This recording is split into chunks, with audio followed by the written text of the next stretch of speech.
Salve pessoal! Então, estamos aqui no segundo vídeo agora. Esse é o vídeo sobre Kant, tá? Então eu vou mesclar aqui algumas coisas, puxar alguns elementos da aula, vou mesclar algumas coisinhas aqui que vocês tiveram nas revisões, e aí vamos tocando, tá? Então o que vocês precisam saber de Kant? Eu comentei, eu fiz todo um apanhado geral sobre a vida dele.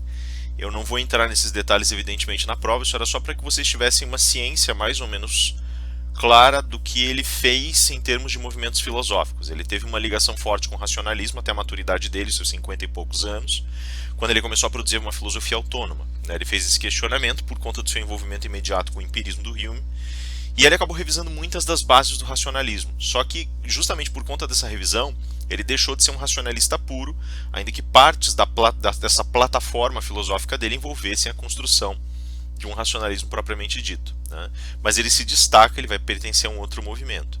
O Kant não era um idealista, como muita gente diz, tá? As bases de pensamento dele são bem diferentes. Sem dúvida alguma, não era um pensador romântico, isso nem se cogita na mais das vezes. Não era um pensador iluminista, tá? O iluminismo não tinha uma tradição de leitura sistêmica do racionalismo, o pensamento kantiano tem.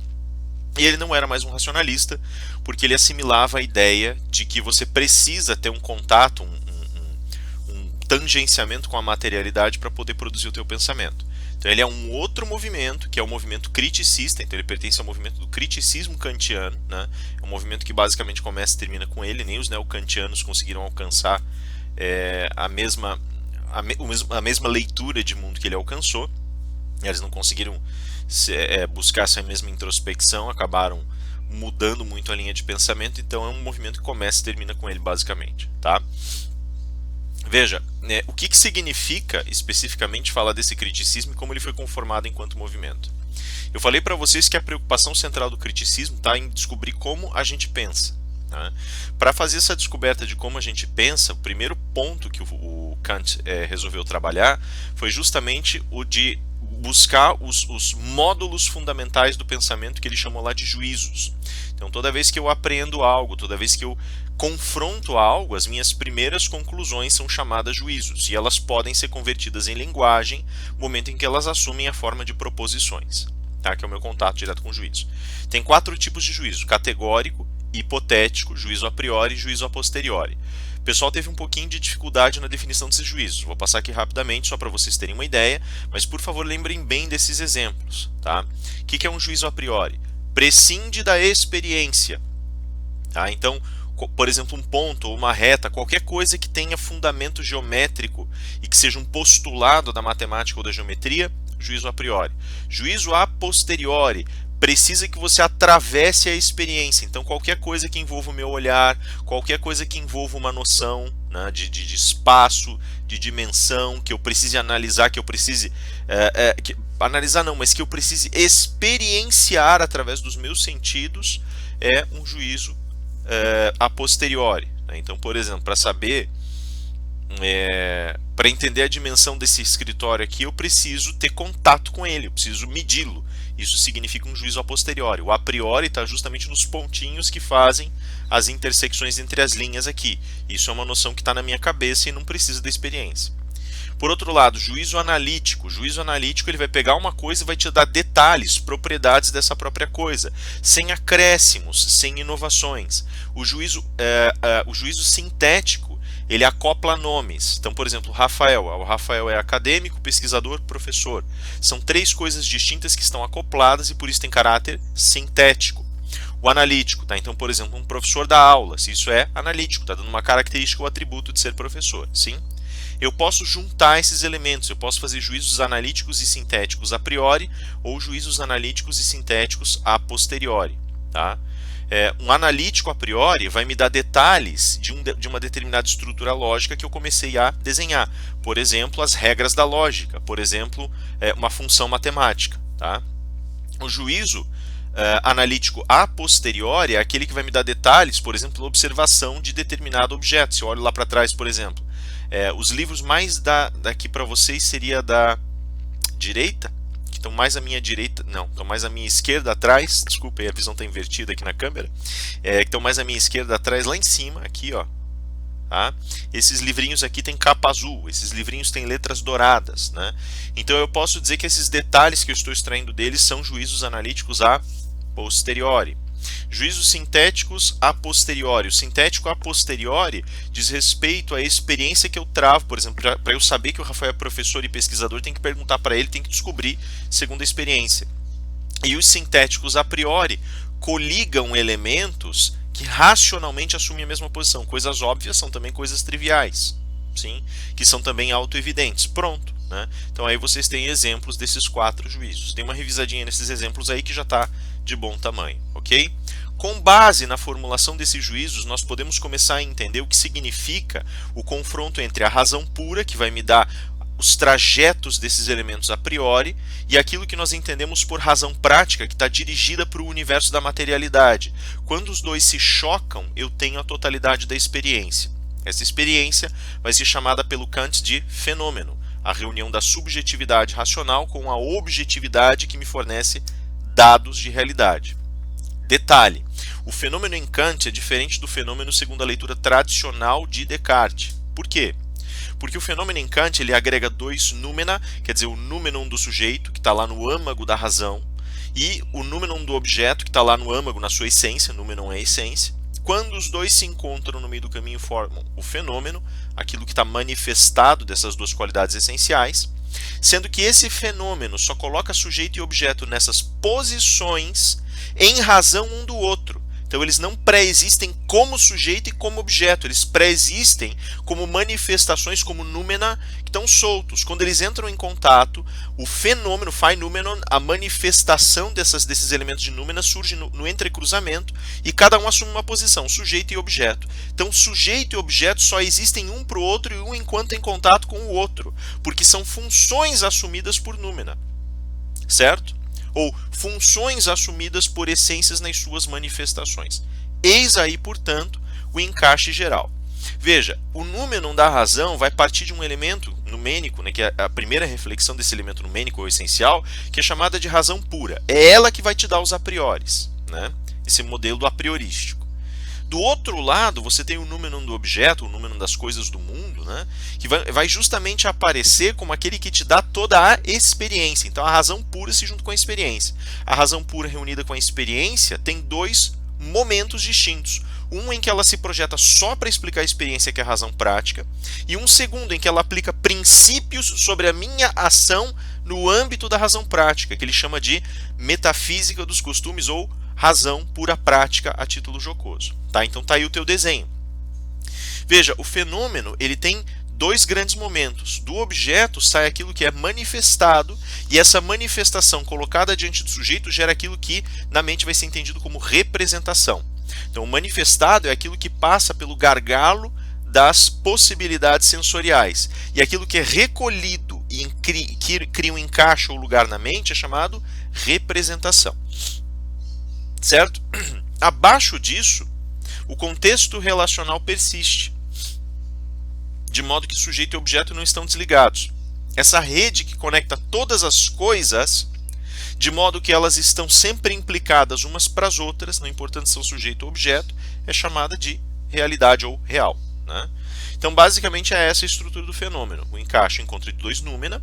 Um noumenon é manifestado primeiro na razão pura, o outro é manifestado primeiro na experiência, os 2 se encaixam. Formou o fenômeno. Sujeito e objeto só existem como desenhos, lugares de encaixe de noumena dentro do fenômeno. Pronto, né? Daqui do objeto eu vou ter manifestações. No sujeito eu vou pegar essa manifestação e vou transformar em representação. E aí eu vou tentar explorar isso em um plano racional mais profundo. Certo? Então tá aí o desenho geral. O que isso serve para nós, né? Nós vamos analisar a filosofia moral com base nesses elementos ou termos. E a filosofia moral, ela é justamente essa razão pura prática ou fundamentação da metafísica dos costumes, né? É o nome do texto, né, que vai trabalhar com essa ideia de metafísica dos costumes. O que ela significa? Significa que eu tenho princípios racionais e esses princípios são aplicados às condições materiais para me fazer alcançar certos resultados enquanto eu ajo no mundo. Tá?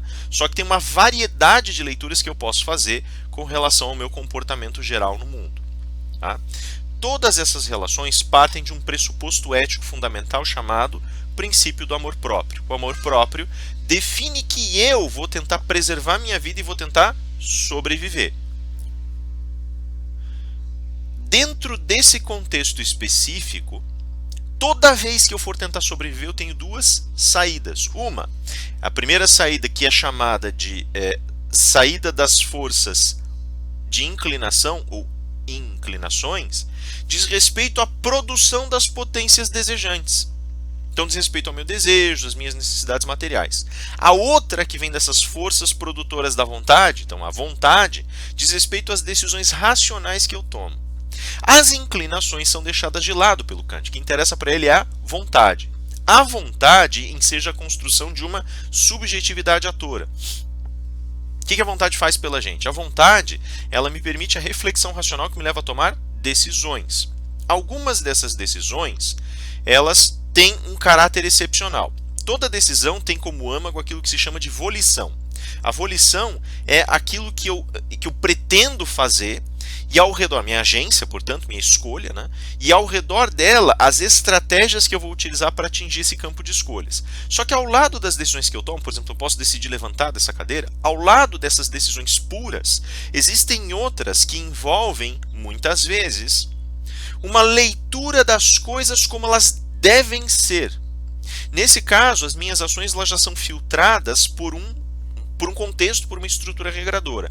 A volição, então, ela passa a formular decisões, mas ela lança uma meditação extraordinária. Ela sai do terreno do vou fazer tal coisa para alcançar a ideia de que talvez eu deva fazer tal coisa ou seu oposto. Por exemplo, eu posso pensar, vou levantar dessa cadeira. Eu posso pensar, no entanto, que a regra é que enquanto eu estou trabalhando, por exemplo, na minha sala, eu fique sentado e que eu só saia em determinado horário, que eu só me levante e saia em determinado horário. Então eu digo, olha, eu posso me levantar ou eu posso ficar, mas eu só devo sair às 6. Sim? Esse só devo sair às 6, ele pegou aquela estrutura volitiva, que era decisão pura, transplantou isso para um universo de regras e dentro da minha cabeça criou essa regra, eu não devo sair antes das 6. Pronto, tá aí. O que acontece? Quando eu criei essa regra, eu deixei de falar em decidir ou não decidir, mas passei a falar em obedecer ou desobedecer. Só que essa obediência ou desobediência, ela vai exigir um exercício a mais de mim. Para eu saber se eu devo ou não devo desobedecer, eu vou pensar assim, pô, mas as pessoas costumam sair antes do horário do trabalho? Eu penso não, né? Então eu deveria ficar na realidade, porque era isso que as pessoas em geral fariam no meu lugar. Então eu fiz um salto, eu peguei essa regra, eu projetei para um espaço hipotético amplo. Nessa projeção eu vi que o comportamento geral que as pessoas teriam e falei para mim mesmo. As pessoas em geral fazem isso e devem fazer isso, devem ficar até o horário terminar. E aí quando essa regra voltou, ela já voltou de outra forma. Já não é mais uma decisão minha, mas um ato de obediência ou desobediência a um panorama regrador universal. Esse panorama regrador universal transforma essa volição em regra volitiva. E essa regra volitiva é um reflexo do meu meio, da minha sociedade e minha mente. Esse reflexo ele vai ser regulado por conclusões racionais que são chamadas de máximas. As máximas tratam de forma mais abstrata o comportamento que eu vou ter em determinado meio. Então, por exemplo, nesse caso, as pessoas não devem sair antes do horário por uma série de razões, né? Por exemplo, eu não devo sair antes do horário porque é o que a maioria das pessoas faria, ou a totalidade das pessoas deveria fazer na minha posição. Eu tenho que agir em conformidade com o que eu penso que as pessoas fariam quando estão nessa posição, nesse lugar que eu me encontro agora. Isso é uma máxima. Ou eu não deveria sair porque vai que alguém precisa de mim, me procure e eu não estou aqui. Né? Se fosse ao contrário, eu não gostaria que isso acontecesse. Então faça as coisas em conformidade com o que você gostaria que fizessem para você. Né? Olha, eu não vou sair daqui porque as pessoas não são simplesmente atrapalhos na minha vida ou pessoas que pagam o meu salário e garantem minha vida. As pessoas são preocupações fundamentais da minha existência. Age em conformidade, age de acordo com aquilo que você entende, colocar os seres humanos como fins das tuas ações e não como meios das tuas ações. Percebem? Isso são máximas. Essas máximas vão regular situações muito mais específicas, onde a razão pura prática vai se concretizando, que são chamadas de imperativos. Né? Então, uma máxima dessas ela se aplica, por exemplo, à situação de ficar até dar o horário ou sair antes do horário. Uma situação específica dessas é uma situação de um imperativo. Né? Um imperativo ele pode ser de três tipos. Né? Pode ser um imperativo categórico, que é determinado só pela razão e só por isso já devo obedecê-lo. Por exemplo, não minta, não é bom mentir. É determinado só pela racionalidade, só pelas máximas e eu já descubro que eu não devo mentir. O imperativo pode ser hipotético, que é construído no âmbito condicional, se, então, né? E esse se vai determinar o objeto, o meu objetivo, e o então vai determinar a conduta que eu devo ter no plano material, pragmático. Por exemplo, olha, se você não quer levar bronca, fique até o fim do horário em que você está, do horário que você se dispôs a cumprir, né? Do horário que você tem que cumprir pelo teu emprego. Se você quer ir bem na prova, estude. Ó, se você quer terminar de ler esses livros aqui, comece logo. Por aí vai, né? E por último, tem um tipo de imperativo chamado imperativo persuasivo, que diz respeito a como eu consigo que as pessoas ajam em favor das minhas causas, em favor dos meus interesses, né? Então, por exemplo, ó, você quer a ajuda de alguém, convença essa pessoa, mostre para essa pessoa que é interessante para ela te auxiliar, que ela vai ganhar se você ganhar. Sim, isso é um imperativo persuasivo. Então tá aí a estrutura. Começa no princípio do amor próprio, que é o princípio ético. Dentro desse princípio você vai ter dois elementos, né, possíveis, que são a inclinação e a vontade. A vontade determina a decisão racional e consciente. A decisão racional e consciente ela parte de um elemento chamado volição. Em ocasiões vai chegar ao campo das regras volitivas, que vão mostrar como a sociedade se comportaria naquela posição. Sendo regras volitivas, vão determinar obediência e desobediência. Essa obediência e desobediência advém de máximas. As máximas atuam sobre três tipos de imperativos: categórico, hipotético e persuasivo. Isso é a leitura moral em Kant. Tá? Basicamente é isso que vocês precisam saber dele. Tá? Tem alguns detalhes aqui nos quais eu não entrei, até por conta, por uma necessidade de descomplicar um pouco o tema, mas existem tantas outras discussões. Eventualmente eu vou fazer uns podcasts sobre isso, mas com base em exemplos um pouco mais práticos para tentar agilizar aí um pouco da leitura kantiana. Isso não vai ser necessário para a prova, então não precisa se preocupar por enquanto. Tá bom? Só acompanhe aí enquanto as coisas forem sendo feitas. É isso aí, pessoal. Eu agradeço a atenção de vocês. Logo eu estou de volta aí com um vídeo de Nietzsche, tá? E depois disso com um vídeo de Foucault. Qualquer dúvida é só me procurar. E é isso aí, galera. Vejo vocês mais tarde. Aquele abraço.